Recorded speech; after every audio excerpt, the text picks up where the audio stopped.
welcome to my project. The project is nothing but a simple dashboard, which is a sustainable grid planning dashboard.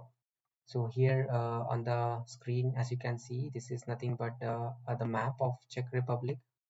So this is a solution which I have provided for one of the hackathons which I participated recently in Czech Republic.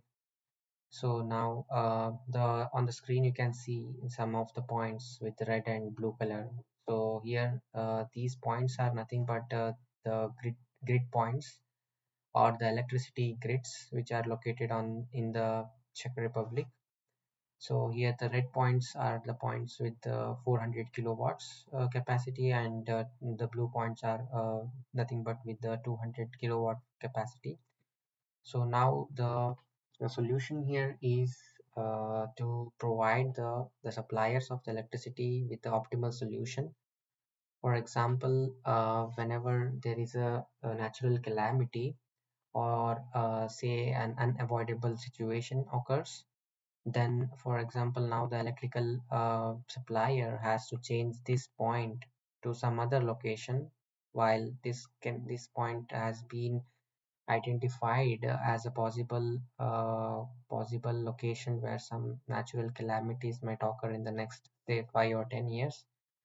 So now this point has to be shifted to some optimal location. So now decision making comes into play. This is very important for an supplier to decide an optimal path for their electrical grid point, so that they also save the cost, and also they also provide the electricity to each and every locations irrespective of where the grid location is. So now keeping this in mind, the solution which I provide is nothing but uh, a moss based solution. So this is basically inspired by the nature.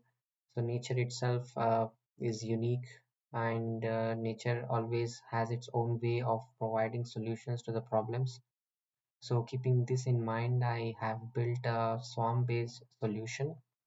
So now, for example, in the background, there will be a algorithm that will be running. So the algorithm is completely data-driven. So the entire, as you can see here, it's completely data-driven because I have collected the data from the various data sources like Copernicus and various other open data sources, and try to train my model. So my model will be training on the images that is obtained at different point of intervals from say 1980 up to 2023, and the prediction which you can see on the right side is nothing but for the year 2025.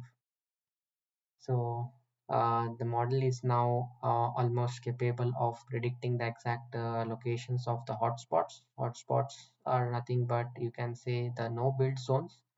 So no build zones, if I put it simple, it is nothing but an area where, for example, you have historical monuments or a bird sanctuary, or a place with a very high slope, or very high from the sea level.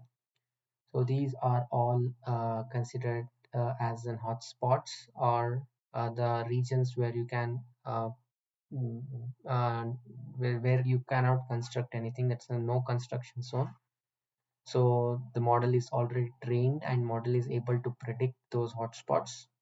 So now in the front end, what is happening is the model now. So the one more model takes the inputs, and for example, now if you say this is the hotspot, say 50.4 and 12.6.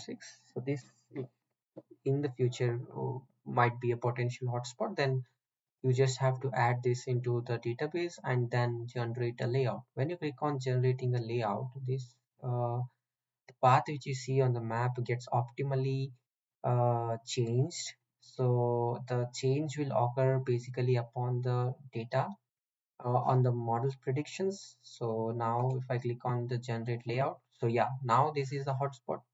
So now as you can see, the grid line has not gone here but here.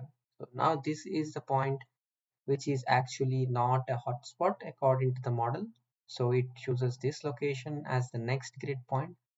So the connection will be found from here to here and here to here, and next as it goes on.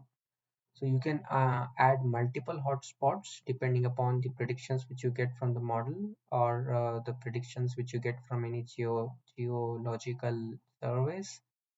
So the solution here optimally tries to adjust itself and provide me the best optimal path for building the grid lines, keeping in mind the shortest possible distance and also avoiding the hotspot regions.